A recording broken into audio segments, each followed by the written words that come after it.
सकते हैं। अच्छा, ये आप रीड करें। अब क्वेश्चंस की तरफ हम जा रहे हैं। इसमें ऑलमोस्ट जितने क्वेश्चंस हैं तकरीबन एटॉमिक स्ट्रक्चर से रिलेटेड। एटॉमिक स्ट्रक्चर में कौन सी चीज़ है? Arrangement of electrons, valency, combining power और न्यूक्लियन, प्रोटॉन नंबर, ये सारी चीज़ें। कोई आइसोटोप्स गिवन है, आइसोटोप्स की डिफिनेशन है, number of electron, proton, neutrons है। तो ये तकरीबन इसी तरह ये सारी चीज़ें इस्तेमाल हो सकती है। जो चीज़ आपने पढ़ा है, आप अगर वो सारी वीडियोस दोबारा देखें और उससे आपने नोट्स बनाएं, फिर ये आप स्क्रीन पे आप इसको देखेंगे बार बार, ठीक है ना? तो आप और टॉपिकल क्वेश्चन निकाल सकते हैं। आप इसको किसी भी पास पेपर उठाएंगे, टॉपिकल क्वेश्चन करेंगे एटॉमिक स्ट्रक्चर से, तो ये इंशाल्लाह आपको आएगा। It's first MCQs, which statement about an atom is true. ये 4 स्टेटमेंट है कि ये एटम से रिलेटेड कोई उन्होंने स्टेटमेंट बनाए हैं, उसमें से कौन सा स्टेटमेंट ट्रू है, आपने वो पिकअप करना है। देखिए, number A, all the elements have only 1 nucleon या मास नंबर। अब देखिए, मास नंबर आप देखते हैं कि मास नंबर क्या होता है, प्रोटॉन प्लस न्यूट्रॉन, ठीक है। और आपने आइसोटोप्स पढ़े हैं, तो आपने हाइड्रोजन के आइसोटोप्स देखे, आपने क्लोरीन के आइसोटोप्स देखे हैं, ठीक है ना। क्लोरीन 35 है, क्लोरीन 37 है। तो अब 35 की न्यूक्लियन नंबर है, वो भी क्लोरीन है, क्लोरीन 37 है, वो भी है। तो ये it's not only 1, it can be more then 1। तो दिस स्टेटमेंट गोज़ रॉन्ग, ठीक है, इसको गलत करें। अब B को देखें, द न्यूक्लियन यानी मास number can be less than the proton number. अब प्रोटॉन नंबर क्या होता है, न्यूक्लियन नंबर क्या होता है? न्यूक्लियन नंबर, ठीक है ना, nucleon number proton plus neutron ये होता है। और प्रोटॉन नंबर क्या होता है? It's proton in the nucleus. तो वो प्रोटॉन प्लस न्यूट्रॉन होगा और इस तरह प्रोटॉन होगा, तो ये कैसे लेस देन होगा? नहीं, in a mass number can be equal to proton number, can be more than, ठीक है। अच्छा, तो ये number B is wrong. Number C को देखें, the mass number and proton number can be equal, can be equal. ये can be equal का मतलब है कि if you understand the English meaning of this sentence, can be equal, ये ज़रूरी नहीं है, लेकिन कैन बी इक्वल, इक्वल हो सकता है और नहीं भी हो सकता, ठीक है। ये चीज़ ठीक है। मसलन आप हाइड्रोजन का देखें कि हाइड्रोजन का जो प्रोटियम है, इसका प्रोटॉन नंबर और न्यूक्लियन नंबर दोनों इक्वल है, दोनों इक्वल है। This is one case where the proton number is equal to the nucleon, ठीक है ना। तो that is the only the first isotope of hydrogen, जिसको हम प्रोटियम कहते हैं, उसमें। तो ये तो बात ठीक हो गई ना, कैन बी इक्वल, चाहे वो एक की बात कर रहे हैं, कैन बी इक्वल, ठीक है। बात समझ में आ गई है। तो ऑप्शन C। अब आप देखें, इसका हम आंसर देखेंगे, ठीक है ना। तो ये C ऑप्शन है।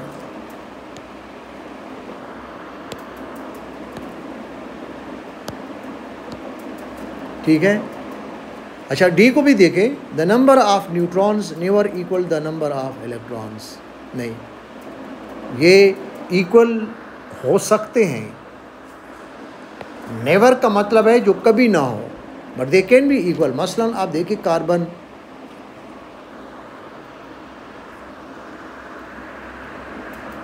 कार्बन के isotopes,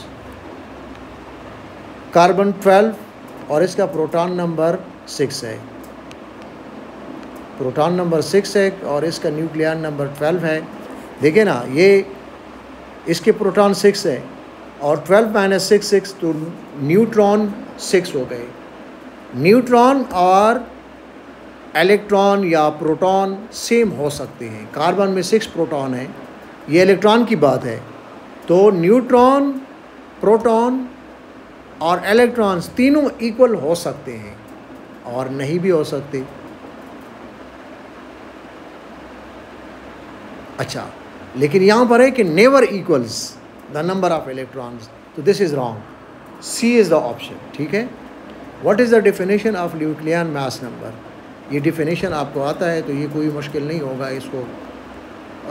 the mass in grams of an atom, the number of electrons in atom, the number of nuclei in a molecule, the total number of proton and neutron, ये तो आपको already आ गया है, ठीक है, तो मुश्किल नहीं होगा इसका भी। अब let's see the answer D है।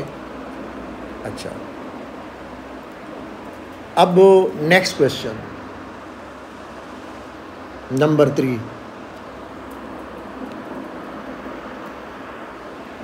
the atoms phosphorus 1531, sulfur 1632 have the same, यानी इन दोनों में जो ये दो एटम्स हैं फास्फोरस और सल्फर, ये 15 इसका प्रोटॉन है, 31 इसका न्यूक्लियन या मास नंबर है, इसका 16 और 32 वही है। Nucleon number have the same, same इसमें क्या होगा आप इसमें देखें, न्यूक्लियन नंबर तो सेम नहीं है, इसका 31 है और इसका 32 है। नंबर ऑफ इलेक्ट्रॉन्स नहीं, इसमें 16 और 15 फास्फोरस में 16 सल्फर में, ये भी नहीं है। नंबर ऑफ न्यूट्रॉन्स, और नंबर ऑफ न्यूट्रॉन करें 31 माइनस 15 तो कितना हो गया, 16 आ गया। 32 माइनस 16 ये भी 16 हो गया। अगर आप इसको कैलकुलेट करते हैं तो इसका भी ऑप्शन सी है correct. Number of neutrons, number of protons भी गलत है क्योंकि 15 और 16 है। इजी है, आप पढ़ चुके हैं एटॉमिक स्ट्रक्चर। अब let's check it. C,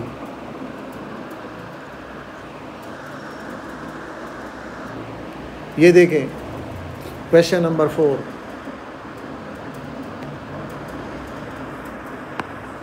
an element has its two isotopes X238 X235। अब ये क्या है, कोई भी है, X is the symbol in general, you need not bother about X कि X क्या है। How does 238 differ from 235, ये क्वेश्चन है, ये किस तरह डिफ़र करता है। अब आप डिफरेंस आप खुद भी कह सकते हैं कि इसका न्यूक्लियन नंबर फर्स्ट वन का 3 मोर है और सेकेंड वाला 3 लेस है, तो इसमें कौन सी चीज़ हो सकती है। नंबर ऑफ न्यूट्रॉन डिफरेंट हो सकता है ना, ठीक है। It is 3 more protons in 3 more electrons, नहीं, वो तो आइसोटोप्स है ना।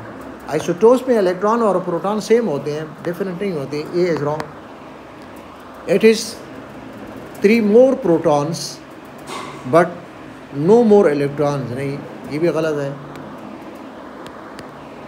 It is 3 more neutrons and 3 more electrons, नहीं। न्यूट्रॉन बात तो ठीक हो सकता है, ठीक है ना, कि इसमें जो फर्स्ट वन है इसमें 3 न्यूट्रॉन ज़्यादा हैं, ये तो ठीक है, लेकिन दूसरी बात ठीक नहीं है। डी ऑप्शन है, it is 3 more neutrons but no more electrons, ठीक है। उसकी स्टेटमेंट की तो ज़रूरत भी नहीं थी, लेकिन ये जो पहला वाला है दिस इज़ करेक्ट, ठीक है। लेकिन यहाँ ड एंड और बट के साथ, बट एंड और के साथ 2 सेंटेंसेस को रिलेट किया है, ठीक है। तो इसका ऑप्शन आंसर डी है, ठीक है। अच्छा, ये दूसरा वाला देख ले। नेक्स्ट जो क्वेश्चन नंबर 5 है, in atom of element X is represented by this X37। 3 इसका प्रोटॉन है, 7 इसके न्यूक्लियन है। ये देखें, which statement about an atom of X is correct. It is in group 3 of the periodic table. अब ये देखिए पीरियोडिक टेबल से रिलेट करता है, ये ग्रुप 3 में कैसे हो सकता है, आप इसको देख लें। डू यू नो कि ग्रुप 3 में है। It is in group 7 of the periodic table.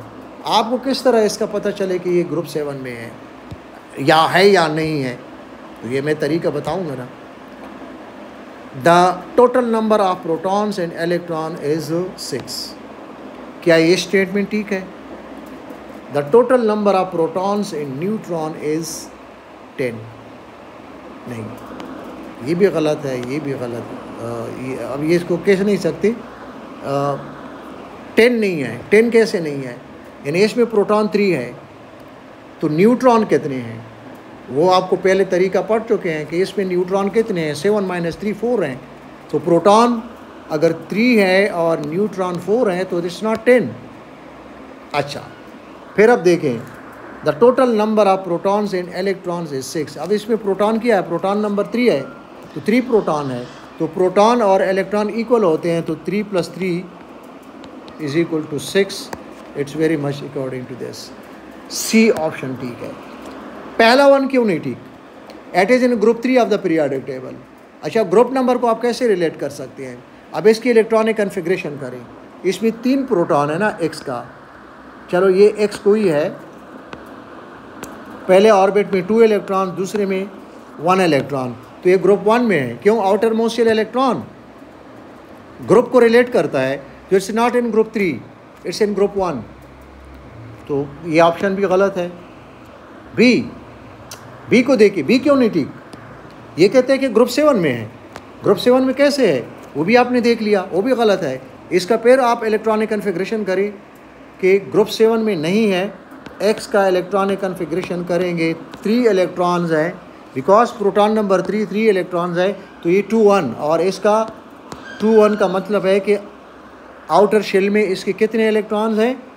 Outer shell में इसके 1 इलेक्ट्रॉन है, तो it is in group 1, not in 7, not in 3। तो option A B wrong, C is correct, D is wrong. अब ये सारी चीज़ें आपको आती है तो ये क्वेश्चन कोई मुश्किल नहीं होता, ठीक है ना? You can check this number, this answer C.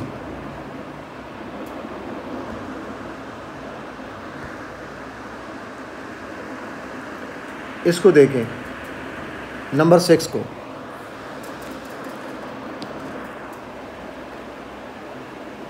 Letters X, Y, Z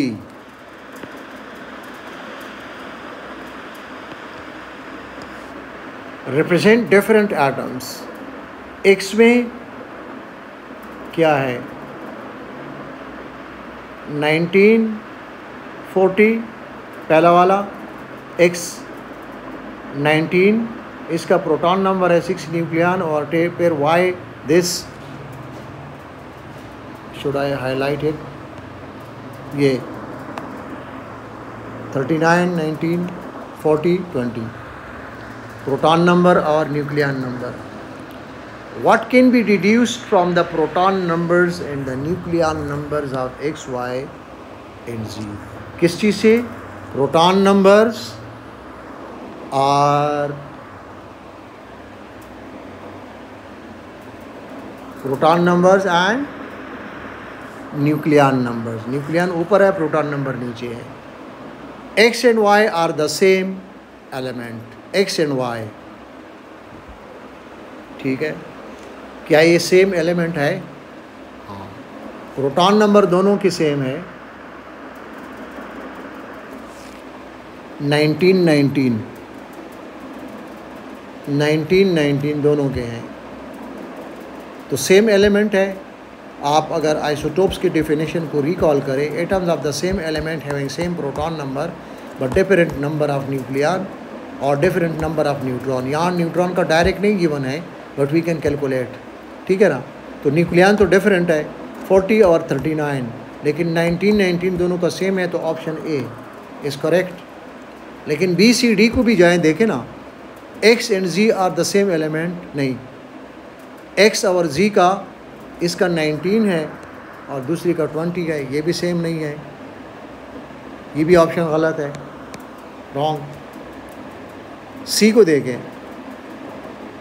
x has more proton than Y, नहीं, एक्स के 19 है प्रोटॉन और वाई की भी 19 है, तो गलत है।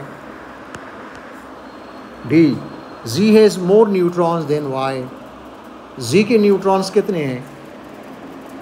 40 माइनस 20। अब ये मैं क्यों बता रहा हूँ, आप पढ़ चुके हैं A minus Z proton number, A nucleon number. तो 40 न्यूक्लियन है और प्रोटॉन नंबर 20 है, इसमें 20 है न्यूट्रॉन है। और Y में 39 माइनस 19, इसमें भी 20 है। और कहते हैं Z is more neutron than Y। No, गलत है। देखिए एक एक ऑप्शन को आप देखेंगे, ये नहीं है वाइल यू आर प्रैक्टिसिंग। ये मैं आपको पते की बात बताऊं, जिसको हम गुर की बात करते हैं। यही एक चीज़ है कि जिस स्टूडेंट को आए समझ, जिस टीचर को समझ आ जाए और वो टीचर उसी तरह पढ़ाता है और फिर स्टूडेंट्स को पता चल जाता है, तो उसी टीचर के पास वो जाते हैं।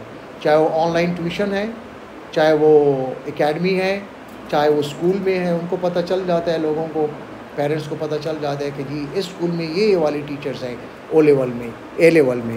तो उनकी कोशिश होती है, क्योंकि बिल्डिंग को लोग नहीं देखते, टीचर जो रिज़ल्ट प्रोड्यूस करते हैं उसको देखते हैं। ठीक है, अच्छा, तो आपने प्रैक्टिस के लिए तमाम ऑप्शंस को देखना है। क्या मतलब, समझ आ गई बात या नहीं आई? आपने इसको देखना है। ठीक है, अच्छा, जब आप इस तरह प्रैक्टिस करेंगे तो आपकी जो केमिस्ट्री का पूरा होराइज़न है, केमिस्ट्री का डोमेन है, where you will be practising and working, it will be attractive for you. देखिए, मैं अक्सर स्टूडेंट्स को कहता हूँ कि केमोफोबिया, केमिस्ट्री या किसी दूसरी सब्जेक्ट के साथ आपकी न लगी है, आपको वो बोरिंग लगता है, आपको वो टीचर बोरिंग लगता है, आप उस सब्जेक्ट में क्लिक नहीं पाते, आप उसके टेस्ट से भी भाग जाते हैं। जिस दिन टीचर ने टेस्ट रखा है तो उस दिन आपको कोई बहाना चाहिए कि स्कूल से ही आप रह जाएं और मिस करें स्कूल को न जाएं, कल जाके फिर बताएंगे कि जी this was the reason I didn't कम।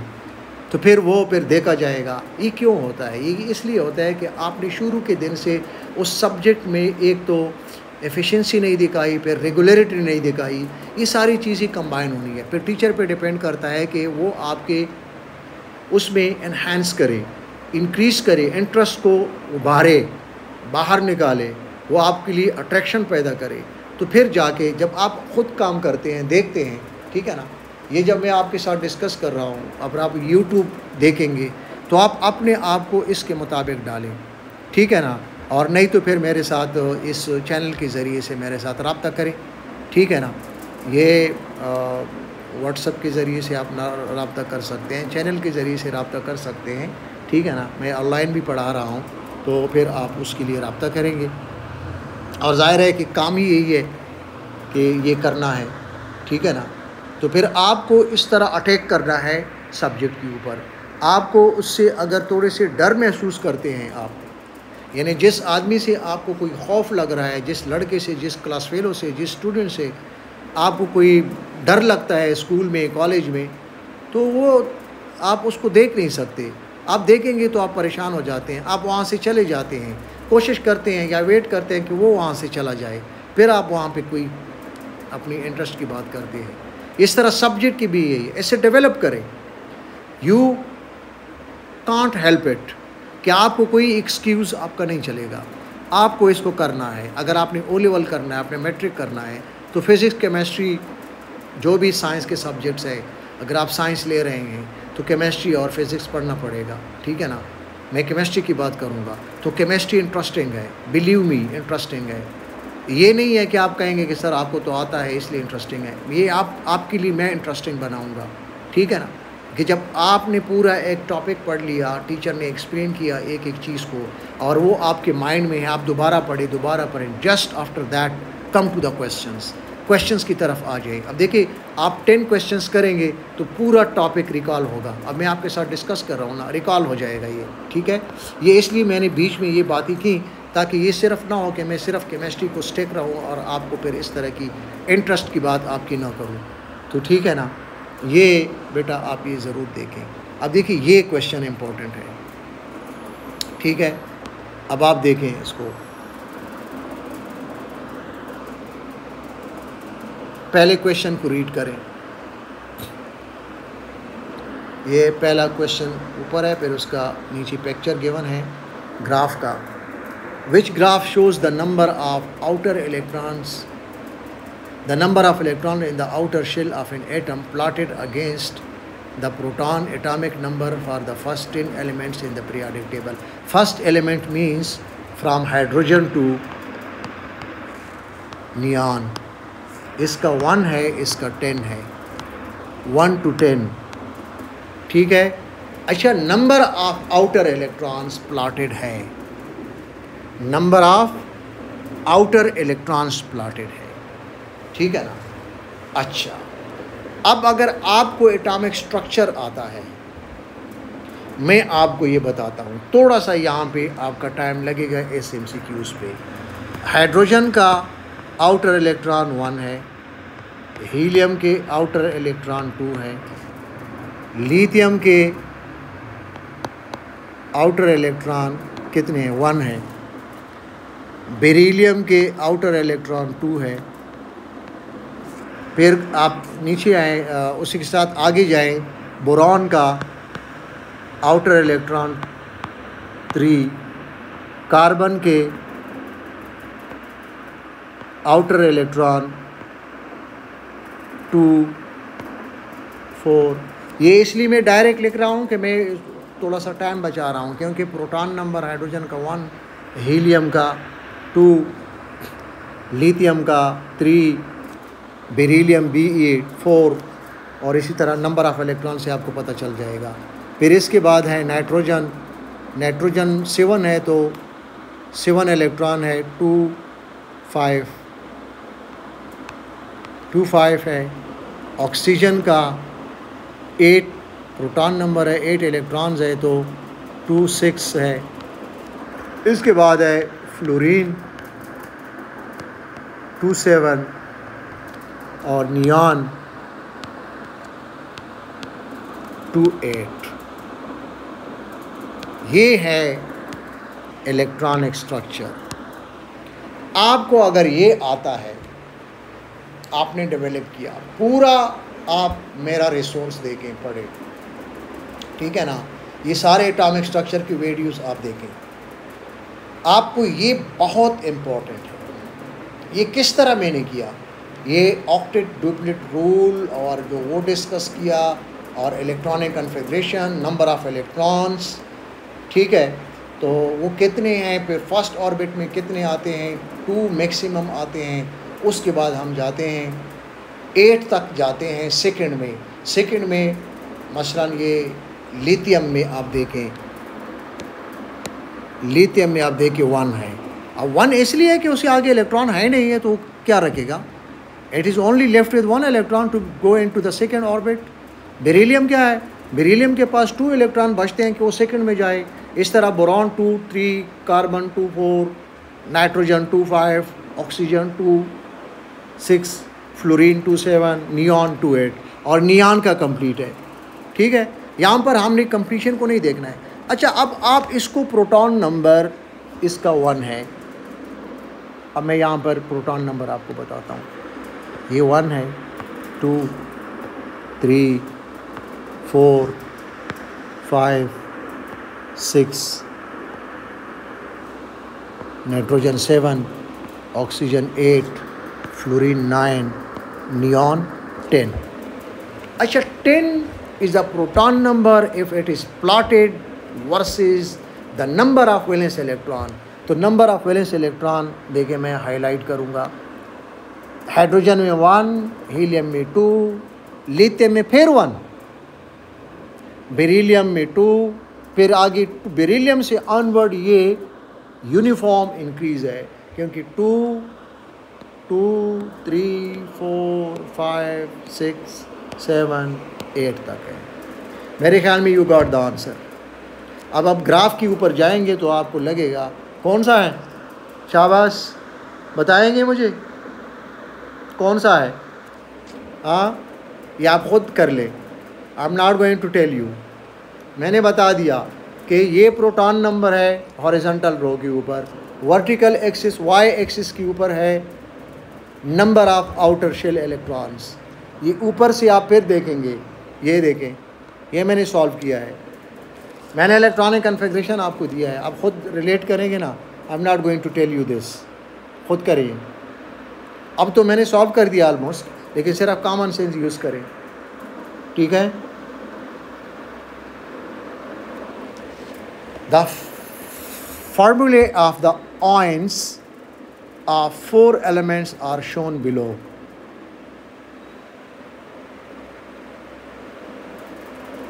ये देखें,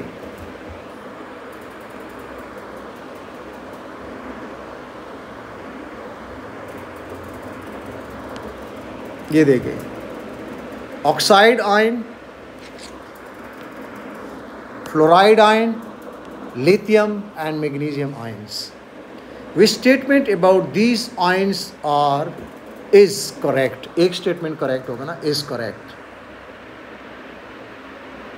ये देखें, let this be should be visible.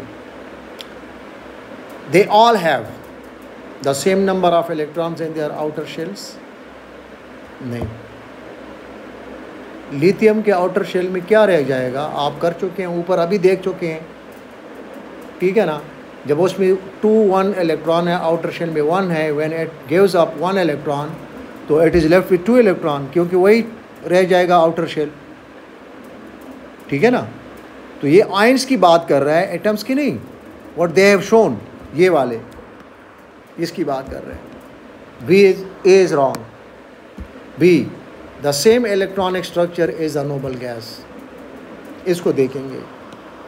It may be, आप पहले ऑक्टेट ड्यूप्लेट रूल में पढ़ चुके हैं कि एटम्स आर अनस्टेबल। इससे पहले वीडियो में आप पढ़ चुके हैं कि atoms are unstable, they become stable by attaining the noble gas electronic structure. अब इसमें से हर एक का नोबल गैस इलेक्ट्रॉनिक स्ट्रक्चर है ना, इसलिए स्टेबल है, आयंस बनाए हैं, तो ऑप्शन बी इज़ करेक्ट। नहीं तो आप देखेंगे ऑक्साइड आयन में 2-8, फ्लोराइड आयन में 2-8, लिथियम में ओनली 2, मैग्नीशियम में 2-8। ये मैं आपको इतना टाइम इस पे एक पे लगेगा, लेकिन जब आपको मैं ये इस तरह चीज़ें करता हूँ ना, देखें ऑक्सीजन का ये है, ऑक्सीजन एटम का 2-6, जब इसमें 2 इलेक्ट्रॉन गेन करेगा तो वो बनाएगा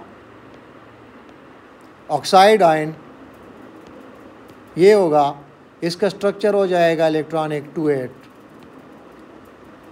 ये नहीं समझ आ गई, ये आ गए समझ। फ्लोरीन का, फ्लोरीन में 2-7 इलेक्ट्रॉनिक स्ट्रक्चर है, ये गेन करता है 1 इलेक्ट्रॉन, तो क्या हो जाएगा, फ्लोराइड नेगेटिव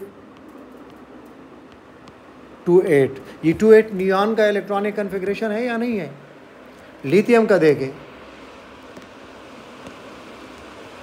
लिथियम एटम का 2-1, ये बार बार मैं कर चुका हूँ। इट लूजेज 1 इलेक्ट्रॉन, ये मैं 1 इलेक्ट्रॉन को, ठीक है, ई के ऊपर नेगेटिव चार्ज शो करूँगा तो ये इलेक्ट्रॉन को रिप्रेजेंट करता है, तो ये यहाँ पर माइनस हो गया, इट इज़ गिवन 1 इलेक्ट्रॉन, ठीक है। तो ये जाएगा lithium +1, it is left with 2 electron, यही एक ऑर्बिट रह जाएगा, तो ये हीलियम के बराबर है और हीलियम नोबल गैस है। फिर मैग्नीशियम को देखें, मैग्नीशियम आयन है, ये मैग्नीशियम एटम को पहले देखें, 2-8-2, it loses 2 electron, 2 electron lose करेगा तो it's left with 2-8 it's magnesium ion. ये क्या देखा आपने, डिटेल से मैं कर चुका हूँ। अब इसमें कौन सा स्टेटमेंट करेक्ट है, the same electronic structure as a noble gas.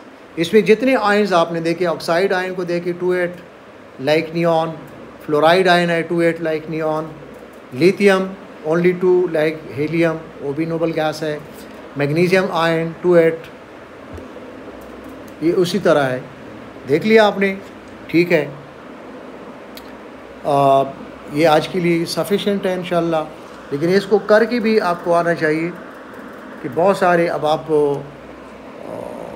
कोई भी रिसोर्स निकालें, टॉपिकल पास्ट पेपर्स निकालें, ठीक है ना, तो you try it, you all these questions yourself, you should be able to get the answer. But if you recall the whole theoretical information that with concepts, and you can relate, you can apply, you can use your knowledge to answer, फिर हर questions को, एक एक option को आप देखिए, उसकी surgery करें कि किस तरह ये ऑप्शन ठीक है और ये गलत है, तो इंशाल्लाह आपको कोई क्वेश्चन मिस नहीं होगा। 1 by 1 आप आखिर तक मेरे साथ जाएंगे, ठीक है ना। और कभी ऑनलाइन पर आए, ऑनलाइन पे आए इंशाल्लाह, फिर आप देखें कि आपका ग्रेड प्रोड्यूस होता है या नहीं होता, ठीक है ना। आप भी इसको देख लेंगे इंशाल्लाह। अल्लाह के फ़ज़ल से ऐसा होगा, इंसान के इसमें नहीं है, अल्लाह के फ़ज़ल से होगा, ठीक है। Okay, question number 11, which ion has the most shells that contain electrons? Now, अब ये है कि आप इस क्वेश्चन को अंडरस्टैंड करें, ठीक है। क्या मतलब है is the most shells that contain electrons, यानी जितने ज़्यादा इसमें शेल्स हों, ठीक है ना, कि जिनमें इलेक्ट्रॉन हैं। आयन्स, आप आयन की स्ट्रक्चर करें, which ion has the most shells that contain electrons, यानी इट्स, हाँ। अब इसमें ये है ना कि आप एल्यूमिनियम की बात करें। पहले जब आप इस तरह की इलेक्ट्रॉनिक कॉन्फ़िगरेशन करेंगे, मैं आपको बताता हूँ।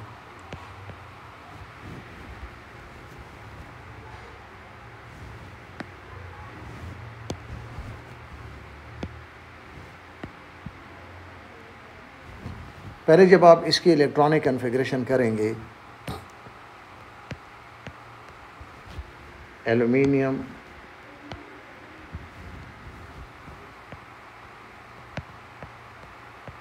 +3, यानी एल्यूमिनियम में originally there are 13 electrons, 3 lost, तो इसमें इलेक्ट्रॉन्स कितने हैं? 2। तो कितने ऑर्बिट्स हैं? 2 ऑर्बिट्स है इसमें, 3 नहीं है, 2 ऑर्बिट्स हैं एल्यूमिनियम आयन में। बेरिलियम में कितने हैं? बेरिलियम में ओरिजिनली 2 इलेक्ट्रॉन्स हैं, बेरिलियम में 4 इलेक्ट्रॉन्स हैं, तो 2 इलेक्ट्रॉन्स लास्ट। बेरिलियम +2 आयन में 2 इलेक्ट्रॉन्स हैं, तो इसका ये है कि सिर्फ एक ही ऑर्बिट है। नाइट्रोजन भी देखें, नाइट्राइड आयन, नाइट्राइड आयन -3, तो इसमें कितने ऑर्बिट्स हैं? नाइट्रोजन एटम में आउटर शेल में 5 इलेक्ट्रॉन्स हैं, तो इट हैज़ गेन 3, तो क्या होगा इसका इलेक्ट्रॉनिक स्ट्रक्चर? इसमें 2 शेल्स हैं, 2 शेल्स, इसमें 1 शेल है, इसमें 2 शेल्स हैं। सल्फ़र देके आप पीरियाडिक टेबल यूज़ कर सकते हैं। सल्फाइड आयन है, सल्फ़र में 16 इलेक्ट्रॉन है सल्फ़र एटम में। व्हेन सल्फ़र एटम गेन्स 2, तो इसका इलेक्ट्रॉनिक स्ट्रक्चर होगा 2 8 8। इसमें कितने शेल्स हैं? 3 शेल्स हैं, तो आंसर क्या होगा? आंसर डी हो गया। Sulphur, sulphide ion has the most shells that contain electrons. Can electron तो सब में है, लेकिन मोस्ट इज़ द थिंग, इसको आपने हाईलाइट करना है, ठीक है। ये मोस्ट शेल्स को आपने देखना है और इस तरह आपने करना। अब किसको ज़बानी आता है तो ठीक है, नहीं आता तो आप जल्दी जल्दी करें, टाइम ज़ाया ना करें। जितना आप जल्दी से करेंगे, टाइम आपने इसको 1.5 मिनट 2 मिनट में करना है। अच्छा, ये जो नेक्स्ट क्वेश्चन है, the Diagram shows the arrangement of electrons in a particle. अब इसमें in the nucleus they written the nucleus containing 7 protons and 8 neutrons. इसको हाईलाइट करें, ये 7 और 8, 7 प्रोटॉन्स ये पढ़ें और यहाँ पर काउंट करें 1 2, ये 2 इलेक्ट्रॉन्स हैं, 2 4 6 8, टोटल 10 इलेक्ट्रॉन्स हैं, टोटल 10 इलेक्ट्रॉन्स हैं. अच्छा, अब what is the symbol for the particle? तो ये कौन सा पार्टिकल है? इसमें जो हिंट्स हैं, अगर आप इलेक्ट्रॉन्स की बात करें, ऊपर हम नाइट्राइड आयन में भी कर चुके हैं कि नाइट्राइड आयन में भी इलेक्ट्रॉन्स, मैं आपको इसका बता देता हूँ. नाइट्राइड आयन्स में इलेक्ट्रॉन 10 हैं, ऑक्साइड आयन में इलेक्ट्रॉन 10 हैं, फ्लोराइड आयन्स में इलेक्ट्रॉन 10 है, नियॉन में ऑलरेडी उसका प्रोटॉन नंबर 10 है तो 10 इलेक्ट्रॉन है. इन सब में 10 इलेक्ट्रॉन है. तो फिर आप क्या करेंगे? कन्फ्यूजन है. यहाँ पर हिंट आपको दिया गया है ये 7 प्रोटॉन. तो 7 प्रोटॉन नंबर किसका है? यहाँ न्यूट्रॉन्स की कोई ज़रूरत नहीं है कि आप न्यूट्रॉन की तरफ जाए. न्यूट्रॉन्स 8 दिया गया है, but you don't have to bother about this. The thing is that which element it should be. Proton number कभी चेंज नहीं होगा. ये देखिए फंडामेंटल आईडी है इसकी. ये मैंने शुरू में आपको इस चैप्टर में प्रोटॉन नंबर के साथ मैंने बताया था कि it is the ID, it is the code of elements that can never be changed. ये हमेशा यही रहेगा. ठीक है. तो what is the symbol for the particle? तो ये है प्रोटॉन नंबर 7 है, तो 7 नाइट्रोजन है. A is the answer. A answer है. ठीक है. अच्छा, अब नेक्स्ट पे जाएंगे. ये जितने क्वेश्चंस हैं ये हो जाएंगे इंशाल्लाह. आपको पीरियोडिक टेबल बिल्कुल फिंगर टिप पे आ जाएगा. A researcher notices that atoms of an element X are releasing energy. Atoms of elements X are releasing energy. Why does this happen? The atoms are affected by light. क्या आपकी understanding है? The atoms are radioactive.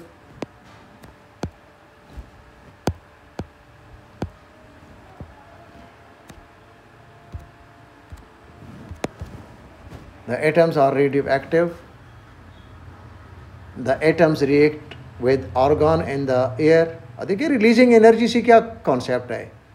Releasing energy ये आप पढ़ चुके हैं ना. Last segment था, मैंने आपको बताया था जो थियरी में था. Radioactive isotopes that release या एमिट रेडिएशन. तो क्या है? B is the answer. बाकी ए नहीं है, सी नहीं है, डी नहीं है. क्यों नहीं है? The atoms are affected by light. नहीं, लाइट अफेक्ट से हो ना हो तो उससे कोई फ़ायदा नहीं होता. The atoms are radioactive. तो रेडियो एक्टिव, रेडियो एक्टिव का मतलब है कि naturally they release, they emit radiation. Release energy का मतलब यही है. तो बी पार्ट है, B is the answer. C क्यों नहीं है? The atoms react with argon in the air. तो अगर वो रिएक्ट करे ना करे उससे कोई ताल्लुक इस आंसर का नहीं है. ठीक है. वैसे रिएक्ट करते नहीं हैं, लेकिन अगर करे भी तो कोई नहीं है. The atoms are evaporating. नहीं, ये भी कोई नहीं है आंसर. अच्छा, तो आंसर आपका क्या है? रेडियो एक्टिव है, जो सेंटेंस आपने पढ़ा. अच्छा, next question 14. Which pair of substances are isotopes? देखिए आइसोटोप्स, तो देखिए आइसोटोप्स की क्या डेफिनेशन है आपकी. Can you recall it? What is या what are isotopes? Atoms of the same element having same proton number but different nucleon या different number of nitrogen atom neutron, different neutrons, ठीक है, different number of neutrons एक ही बात है। तो इसमें अब सब पहले देखेंगे कि प्रोटॉन नंबर एक भी सी है, कार्बन 12 है और कार्बन 14 है, तो ये आपस में आइसोटोप्स हैं, ठीक है, आइसोटोप्स है। A is the answer. लेकिन बी को देखिए, बी क्यों नहीं है? Carbon dioxide and carbon monoxide नहीं, वो तो कंपाउंड्स है, डिफरेंट कंपाउंड्स हैं। ये डिफरेंट, ये 2 or more different atoms of the same element, वो आइसोटोप्स होते हैं आपस में, कंपाउंड नहीं है। डायमंड एंड ग्रेफाइट वो अलग चीज़ है, ये बॉन्डिंग में आप पढ़ेंगे, इनको हम कहते हैं एलोट्रोप्स, ठीक है ना, एलोट्रोप्स। ये बॉन्डिंग में इंशाल्लाह आगे पढ़ेंगे आप। तो सी नहीं है, सी भी नहीं है, बी भी नहीं है और डी भी नहीं है। फिर ये है C2H4 और C3H6, ये ऑर्गेनिक से है, ठीक है, ऑर्गेनिक से है। लेकिन जब आप पूरा सिलेबस पढ़ेंगे तो आपको समझ आता होगा। एनी हाउ जो आंसर है इसमें यू गॉट इट। जो बाकी ऑप्शंस है, ठीक है, जो आपको अंडरस्टैंड, उसकी अंडरस्टैंडिंग होती है नहीं होती तो उससे कोई मसला नहीं होता, ठीक है। अच्छा, अब ये देखें नेक्स्ट क्वेश्चन। नेक्स्ट क्वेश्चन है number 15। Which statement about the particles fluoride, neon and sodium is correct? देखें, फ्लोराइड नेगेटिव है, फ्लोराइड आयन है, नियॉन एटम है, सोडियम आयन है। बाकी इनका प्रोटॉन नंबर्स गिवन है 9, 10, 11 रिस्पेक्टिवली। मासेस या न्यूक्लियॉन्स गिवन है 19, 20 और 23। They all contain more electrons than protons.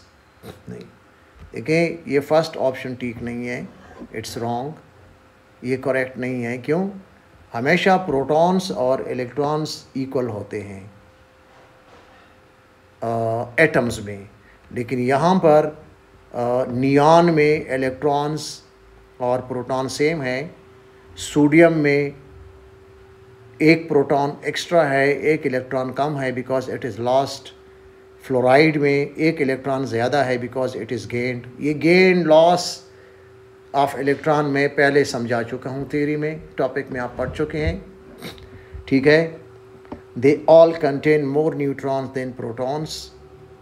हाँ, इसमें बात हो सकती है, they all contain more neutrons than protons. अच्छा, फ्लोराइड में आप देखेंगे 19 माइनस 9 10, तो 10 न्यूट्रॉन्स है, ये बात तो ठीक है।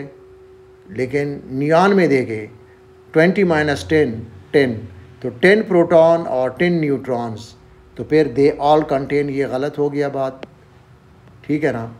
सोडियम आयन के लिए ठीक है, 12 न्यूट्रॉन्स आते हैं which are more than protons, लेकिन नियॉन के लिए ये ठीक नहीं है। तो क्वेश्चन है दे ऑल कंटेन, ये भी गलत है, ए बी दोनों रॉन्ग है। They all contain the same number of electrons. हाँ, इस भी बात देखें, सेम नंबर ऑफ इलेक्ट्रॉन कैसे है। फ्लोरीन में, फ्लोराइड आयन में 9 प्रोटॉन्स हैं तो 10 इलेक्ट्रॉन्स हैं। इसमें 10 इलेक्ट्रॉन है, इसमें 10 इलेक्ट्रॉन है, इसमें 11 इलेक्ट्रॉन होते लेकिन एक 1 हैज़ लॉस्ट, ठीक है ना, 1 हैज़ बीन रिमूव्ड, तो 10 है। इन तीनों में 10 इलेक्ट्रॉन्स हैं, ये आप कर सकते हैं। देखिए, इसका कौन सा तरीका है कि अगर आप थोड़ा सा रफ में जाके देख लें, इसको मैं थोड़ा सा सॉल्व करता हूँ। पहले आप फ्लोराइड ले लें और जल्दी से करें इसको। इसमें प्रोटॉन 9 है, इसमें इलेक्ट्रॉन 10 है, इसमें न्यूट्रॉन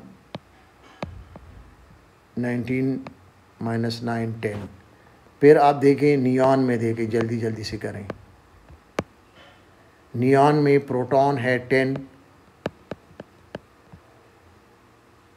इलेक्ट्रॉन्स हैं 10, न्यूट्रॉन्स हैं 10, ये बात हो गई, ठीक है। तो सोडियम आयन में प्रोटॉन है 11, इलेक्ट्रॉन है 10, न्यूट्रॉन है 12। अब जो भी है आप इसको देखेंगे, दे all contain the same number of electrons. अब देखें इलेक्ट्रॉन्स ई, इसमें भी 10 है, ये भी 10 है, ये भी 10 है और ये भी 10 है। डी ऑप्शन देखें, ये आपका ऑप्शन है सी, ठीक है ना, इट्स करेक्ट।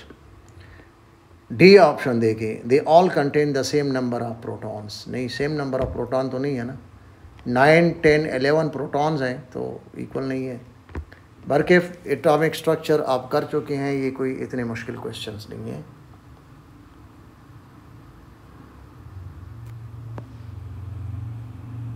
ये question number 16, which definition of isotopes is correct. अब आइसोटोप्स की डेफिनेशन है तो मेरे ख्याल में we should skip it if you can do it, ठीक है। आइसोटोप की डेफिनेशन है, ये आप ख़ुद कर लें, तो मेरा नहीं ख्याल कि ये इतना है, आप इसे ख़ुद करें। हाँ, ये क्वेश्चन देखें, ये भी वही है तकरीबन, कोई सिर्फ थोड़ा सा चेंज किया है, ये रिपीटिंग है। The most shells that contain electrons, शायद उसमें कोई और था, इसमें या वही है, रिपीटिंग है। एल्यूमिनियम आयन में 2 शेल्स हैं। क्यों? आप एल्यूमिनियम एटम और आयन को कंपेयर करें। एल्यूमिनियम एटम पीरियोडिक टेबल से देखें, 13 इसका प्रोटॉन नंबर है, 13 इलेक्ट्रॉन है, 2, 3, 2, 8, 3, तो 3 ऑर्बिट्स हैं। तो aluminium ion means 3 electrons are lost, the outermost shell disappears, तो लेफ्ट विद 2। बेरिलियम में 2, बेरिलियम एटम में 2 ऑर्बिट्स हैं, 2 इलेक्ट्रॉन की अरेंजमेंट है। तो when it loses 2 electrons the outer shell disappears. Nitrogen में 2 ऑर्बिट्स हैं, ठीक है ना, और इसमें 3 इलेक्ट्रॉन गेन किए हैं, 2, 8। वही सल्फ़र है, सल्फाइड आयन है, सल्फ़र का ओरिजिनल है 286, it gains 2 electron to make sulphide ion, so वही नंबर ऑफ शेल्स 3 हैं, तो ये आंसर है आपका, ठीक है।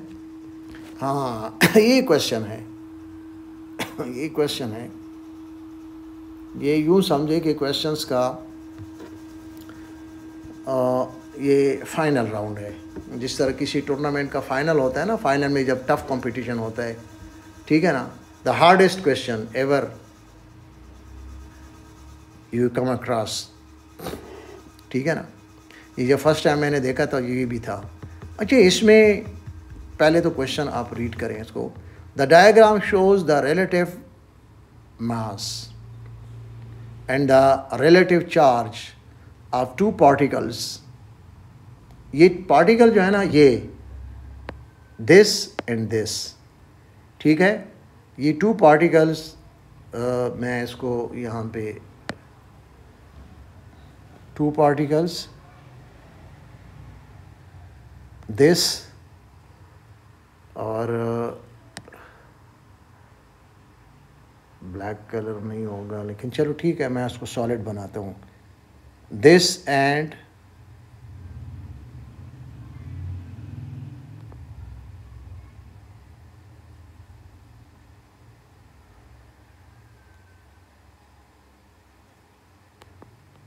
दिस, ठीक है, ये पार्टिकल हैं।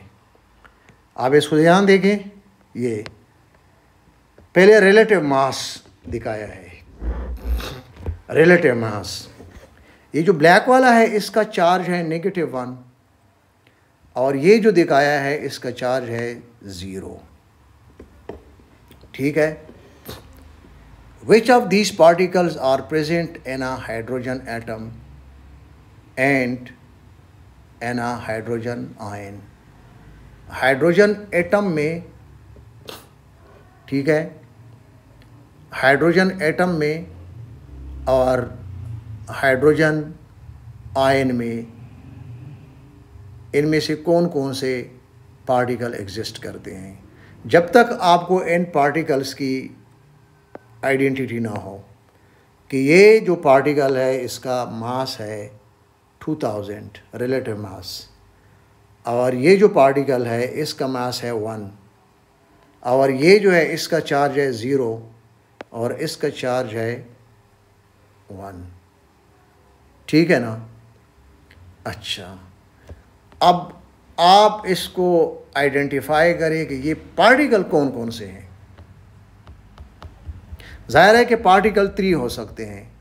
कौन कौन से, मैं आपको मेंशन करता हूं। पार्टिकल्स कैन बी 3, प्रोटॉन,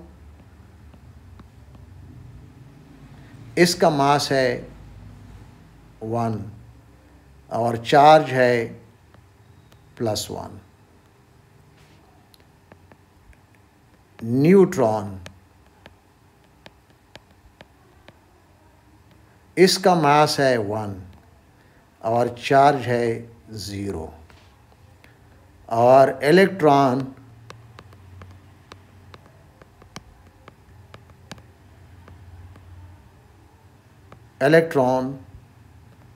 मास है इसका 1/1840 और चार्ज है -1।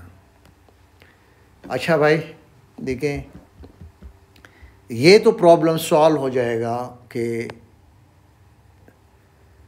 It can be nitrogen, neutron, it can be neutron क्योंकि इसका चार्ज 0 है, and this can be electron, ठीक है, this can be electron, this can be electron क्योंकि इसका चार्ज नेगेटिव है।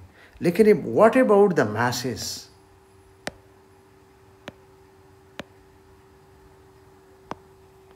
ये मासेस को ज़रा देखें,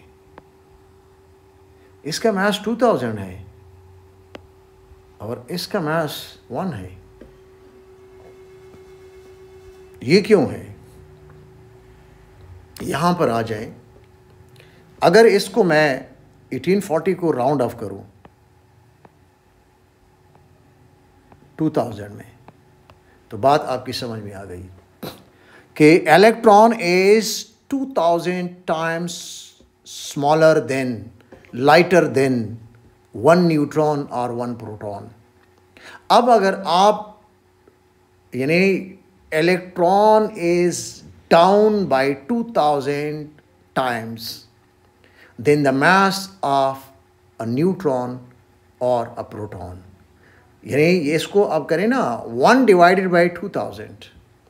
अब जब आप इसके मास को 1 तक लेके आए, ठीक है ना, यानी अगर आप इसको, मैं आपको कैलकुलेटर से बता देता हूं कि 1 डिवाइडेड बाई 2000, 1 डिवाइडेड बाई 1840, इसलिए मैंने 2000 में राउंड अप किया क्योंकि यहाँ 2000 की बात है। वो कोई मसला नहीं है मैथमेटिकली, आप 1840 को राउंड ऑफ कर सकते हैं, ठीक है। 1 डिवाइडेड बाय 2000, ये है आंसर 0.0005, यानी दिस मच। अगर आप कंपैरिजन करें 1 प्रोटॉन का जो मास है या न्यूट्रॉन का जो मास है, इसके साथ हम इलेक्ट्रॉन का मास कंपेयर करेंगे तो 1 बराबर है। अच्छा, अगर 1 mass of 1 proton is equal to, ये न्यूमेरिकली नहीं, रेशो है, it's not numerically equal, equivalent numerically नहीं है। अगर मैं इसको ये करूं कि if the mass of an electron is 0.0005 which is S/1, तो अगर मैं मास इसको 1 कर लूं, ठीक है ना, इसको 1 कर लूँ, इलेक्ट्रॉन के मास को 1 पे लेके जाऊँ तो फिर न्यूट्रॉन का मास क्या होगा। ये न्यूट्रॉन है और ये इलेक्ट्रॉन है, ठीक है।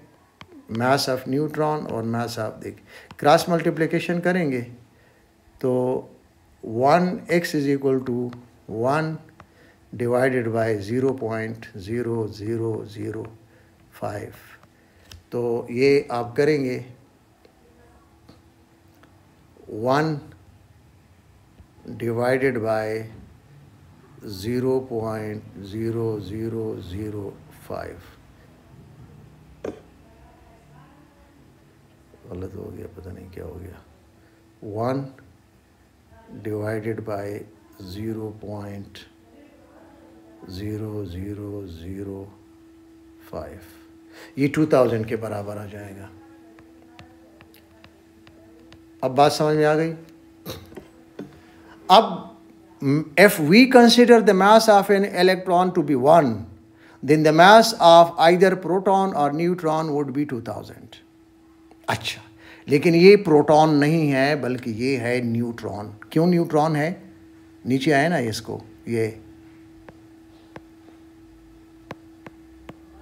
न्यूट्रॉन है और ये जो है ना ये इलेक्ट्रॉन है।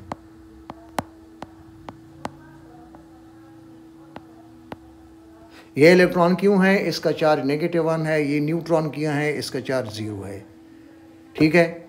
अच्छा, मास को मैंने एक्सप्लेन कर दिया कि अगर एक इलेक्ट्रॉन का मास ऑलमोस्ट 2000 टाइम स्मॉलर है एक न्यूट्रॉन से, तो फिर इलेक्ट्रॉन को हम 1 पे लेके आए तो न्यूट्रॉन वुड बी 2000 टाइम बिगर, तो 1 2000 में हो जाएगा। अब फिर हाइड्रोजन एटम में देखें, हाइड्रोजन एटम, ओ भाई हाइड्रोजन एटम में 1 प्रोटॉन 1 इलेक्ट्रॉन, न्यूट्रॉन इज 0 नहीं है। Hydrogen ion, hydrogen ion H+ ion है, इसमें प्रोटॉन 1 है, इलेक्ट्रॉन 0 है और न्यूट्रॉन तो ऑलरेडी 0 है। अब आपको आंसर आ गया,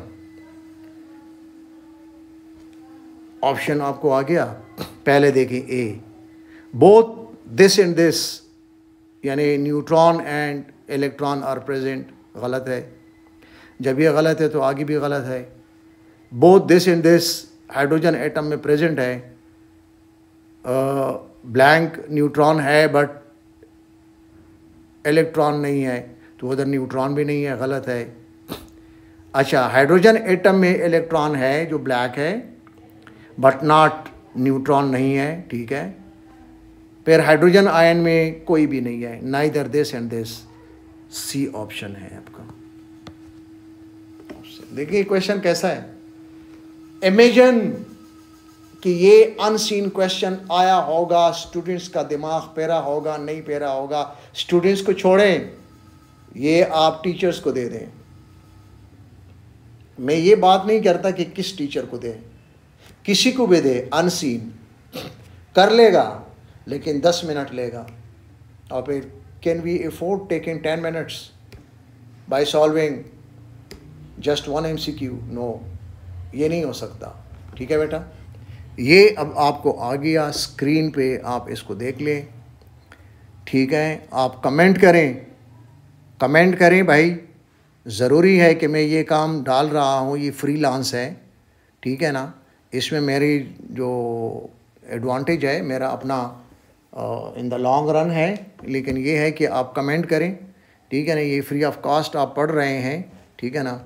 फिर इंशाल्लाह आगे इसको करते हैं, देखते हैं, ठीक है। ये आपको आ गया, बस एक ये क्वेश्चन सारे हो गए। इंशाल्लाह थ्योरी मैं दोबारा करूँगा, दूसरी इसमें थ्योरी अब नहीं कर सकते, ठीक है ना।